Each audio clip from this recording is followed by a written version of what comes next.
Ora, sejam muito bem-vindos a mais um vídeo semanal. O meu nome é Henrique Tomé, eu vou aqui acompanhar-vos, como é habitual, na apresentação então desta rúbrica. Hoje voltamos a falar sobre o tema de inflação. Vamos ver também os dados que foram divulgados na sexta-feira em relação ao NFP e vamos ver de que modo é que os dados que saíram sobre o mercado laboral, que se revelaram muito superiores àquilo que se esperava, de que modo é que pode ter aqui impacto nos mercados e na postura também que a Fed tem adotado até então. Vamos ver também e vamos passar pelo tema das matérias-primas para percebermos se de facto aqui as pressões inflacionistas do lado das commodities continua e se de facto existe aqui margem para aliviar alguma das pressões então que se tem sentido sobre os preços, sobretudo dos preços dos produtos energéticos. Vamos então aqui começar sem mais demoras a apresentação de hoje, portanto vou aqui passar para a tela cheia. Portanto, como estava aqui a dizer, no topo da nossa agenda temos então aqui os dados sobre o NFP que se revelaram muito superiores àquilo que o mercado esperava, portanto aqui a sair quase o dobro daquilo que se esperava. Portanto, o mercado laboral nos Estados Unidos mantém-se muito forte e isto continua também, este ponto continua aqui a aliviar um pouco as pressões em relação aos receios de que pode existir uma profunda recessão, embora o primeiro semestre do ano tenha sido marcado por um período em que a economia norte-americana não conseguiu crescer, contraiu inclusive, e isso marca, portanto, pelo menos que estamos aqui perante uma recessão técnica. Tivemos também aqui um evento que marcou a semana passada, que é a visita então da representante nos Estados Unidos à região de Taiwan, que agravou ainda mais as relações entre a China e Estados Unidos e que tem também aqui a China, portanto, já adotado uma postura um pouco mais rígida para os Estados Unidos, nomeadamente nas empresas norte-americanas e, sobretudo, nas empresas de Taiwan. E temos também assistido ao recuo no preço do petróleo, portanto, depois da decisão da OPEC aumentar 100 mil barris diários, embora abaixo daquilo que se esperava, mas aqui a causar também alguma pressão ao preço então do petróleo, que tem sido, ou que foi durante muito tempo, a única matéria-prima em que não conseguiu corrigir à gravidade que víamos, por exemplo, os produtos agrícolas ou até alguns metais industriais. Portanto, acabam por ser sinais positivos, na verdade, o facto de termos um mercado laboral sólido, a manter-se bastante robusto, e por outro lado termos também as matérias-primas, não só aquelas iniciais que eu estava a falar, mas também as matérias-primas energéticas a recuarem, pois, embora não se note e não se vá ver o impacto no curto prazo para o consumidor, mas a verdade é que a médio e longo prazo são sinais até bastante positivos. Portanto, coloca-se aqui a questão, será que estamos perante o fim da inflação? Ora, se formos aqui a ver, temos aqui o gráfico mede então o índice das commodities, conseguimos ver que tem vindo aqui a cair acentuadamente, sobretudo nos últimos meses e depois do disparo que teve na invasão quando sucedeu a invasão na Ucrânia. Agora, mais recentemente, temos assistido a fortes correções no preço então das matérias-primas. Além disso, temos aqui, portanto, também algo a destacar, o que acaba por estar associado aos receios de que podemos estar a enfrentar uma severa recessão, que é o facto dos produtos das commodities industriais estarem também a cair fortemente. Isto não só, portanto, demonstra o sentimento no mercado, mas também ajuda a que as empresas depois fiquem com margens mais atrativas e não fiquem tão prejudicadas com o aumento dos preços. Portanto, acaba por ser um sinal positivo. E o facto também de termos aqui umas perspectivas um pouco menos agressivas em torno da inflação faz com que também os aumentos das taxas de juros poderão não ser assim tão agressivos. Se formos aqui a ver o índice realizado então pelo ISM, portanto os preços pagos em comparação com o CPI, portanto uma das métricas que serve para medir a inflação, conseguimos ver que historicamente ambos os indicadores acabam por ser bastante correlacionados. Neste momento existe uma divergência, está aqui a aumentar ao longo do tempo. Isto pode sugerir que a inflação, portanto, poderá estar para breve para começar aqui a corrigir a um ritmo mais acelerado. E ora, se isso acontecer, então aí sim vamos ter a confirmação de que eventualmente poderemos já ter atingido o tal pico. No entanto, a inflação continua aqui a ser importante. Porque, apesar de começar então a surgir algumas evidências de que de facto pode aqui aliviar as pressões nos preços e já se tem refletido,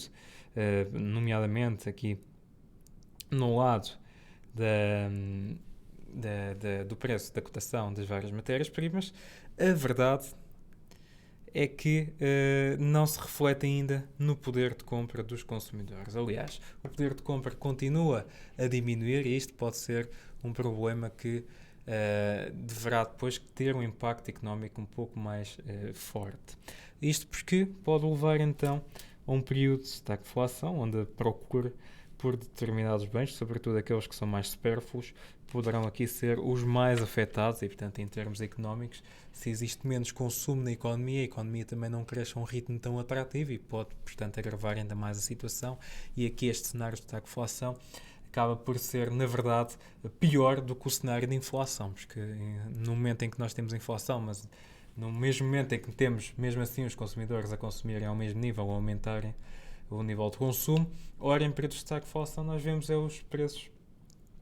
apesar dos preços que estiverem a ser praticados, vemos uma redução no consumo e isto faz com que, portanto, exista aqui um choque económico. Se observarmos aqui, e se quisermos olhar um pouco para o que se passou há uns anos, portanto, no período de 1974, onde os Estados Unidos também sofreram aqui fortes choques inflacionistas, conseguimos ver que, portanto, temos aqui o gráfico da variação do CPI anual e temos aqui o core.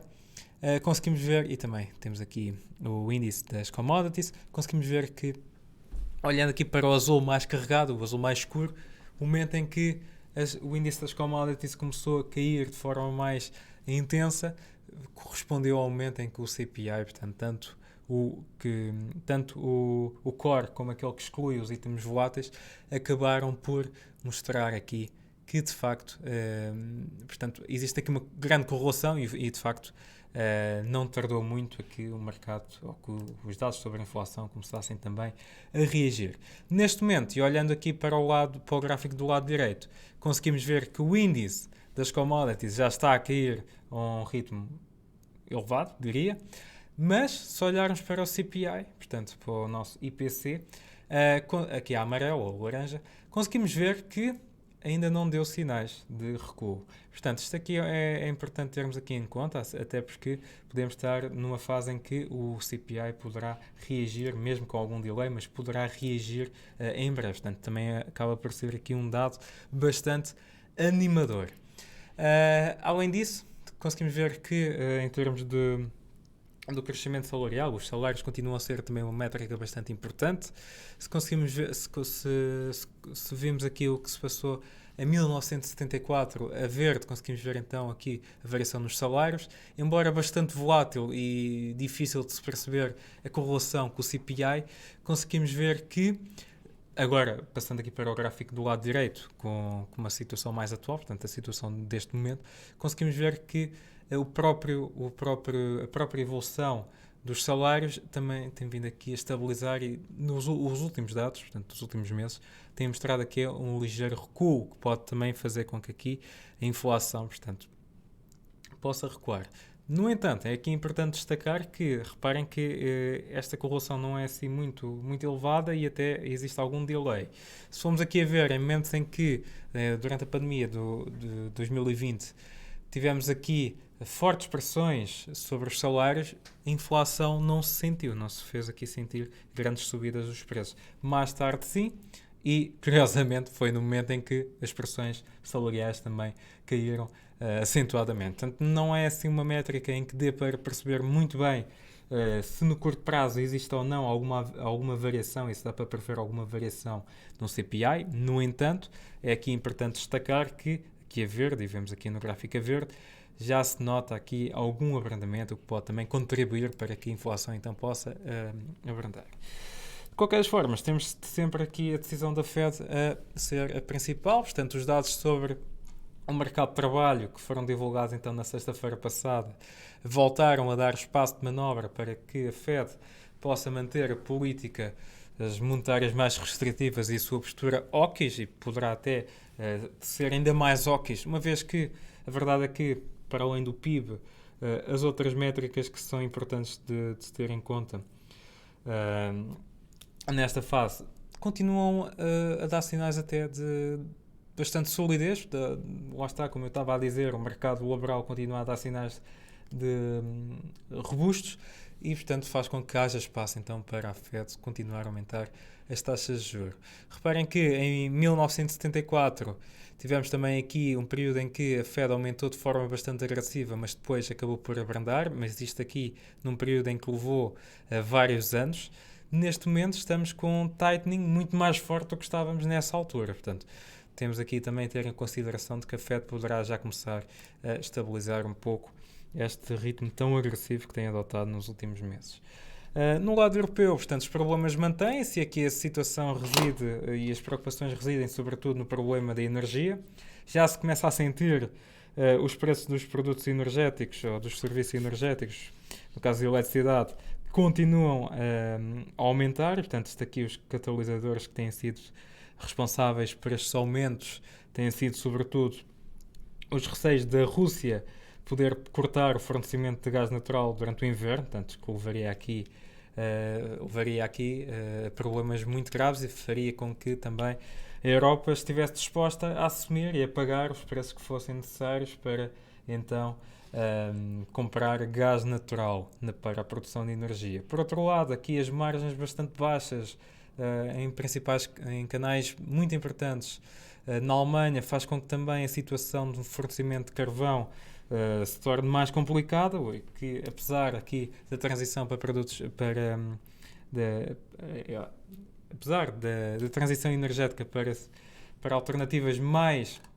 amigas do ambiente estar em curso na Europa, a verdade é que continuamos aqui a depender muito de certas commodities ainda poluentes, e o carvão continua a ser aqui uma fonte de energia muito utilizada na Europa e neste momento indispensável, e portanto aqui as baixas margens também dos principais rios na Alemanha faz com que esta situação não melhore em nada. A situação no gás natural, portanto, continua aqui a ter muito impacto na Europa. Poderá trazer consequências severas em termos económicos, não só para a Alemanha, mas sim para a Europa como um todo. Embora a Europa tenha vindo aqui à procura de alternativas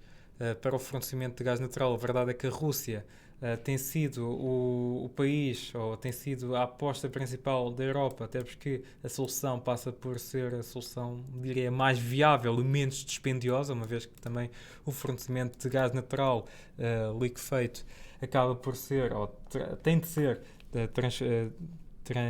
transferido por gasodutos, oleodutos, e mesmo aquele gás natural que é fornecido através dos Estados Unidos acaba por não ser uma solução viável e acaba por ser também muito mais dispendiosa, uma vez que o seu transporte não é feito da mesma forma que estava a ter sido feito até então. Portanto, começa aqui a agravar-se ainda mais as preocupações, principalmente numa altura em que nós, portanto, a mal ou a bem, a verdade é que estamos cada vez mais próximos do período do outono, e isto faz com que, portanto, os receios também aumentem. Isto deverá ter aqui um impacto muito severo, então, na economia europeia, caso a situação se agrave e se, de facto, a Rússia cortar definitivamente o fornecimento de gás natural. Por outro lado, se a situação... Isto aqui continua a ser um ponto importante, embora não se reflita muito nos mercados, é a situação na Ucrânia, e, portanto, a Rússia continua a bombardear algumas regiões na Ucrânia, e isto não ajuda em nada as negociações com a Europa e faz com que também exista aqui muitas pressões nesse sentido. Portanto, um desfecho do conflito acabaria por resolver em grande parte, esta situação, mas enquanto não estiver resolvido, portanto, continua aqui também a pressionar muito a Europa. Em termos de calendário económico, então, para esta semana, do início da semana, já tivemos aqui o índice Senti que se daqui a confiança dos investidores na zona euro, portanto, acabou por se revelar até pior do que se esperava. portanto continua aqui a trazer muitas preocupações. Terça-feira será marcado pelos os dados que já são habituais, que são então sobre os inventários de petróleo, segundo o API, mas a atenção dos mercados vai sobretudo então para o dia de quarta-feira e depois de sexta-feira, mas diria sobretudo quarta-feira, que é quando são então conhecidos os dados sobre a inflação, segundo o CPI. Vamos então ver se a inflação nos Estados Unidos já começou a abrandar, se a inflação já atingiu o pico e também se o abrandamento ou se a inflação começa a dar sinais de recuo de forma mais acelerada. Temos depois no dia a seguir o PPI, que também é outra métrica que serve então para medir a inflação, e temos os pedidos semanais de subsídio de desemprego que, embora sejam os dados que habitualmente saem todas as semanas, mas continuam a ser muito importantes porque o mercado laboral nos Estados Unidos continua a dar sinais de solidez, como eu já repeti várias vezes ao longo do vídeo, mas que se os subsídios de desemprego começarem a dar sinais de fragilidade ou de agravamento, pode aqui haver uma deterioração no sentimento do mercado. Ainda durante a semana e no final da semana vamos tentar ter aqui dados sobre o PIB no Reino Unido, os dados também sobre a inflação em Espanha, os dados na Polónia e vamos ter aqui também os dados preliminares da Universidade de Michigan sobre o índice de confiança dos consumidores, que também é uma métrica extremamente importante e que tem aqui também muito impacto no sentimento do mercado. Ora, da minha parte é tudo, resta-me desejar-vos continuação de uma boa semana, bons negócios a todos e vemos então no próximo vídeo. Cumprimentos e bons negócios.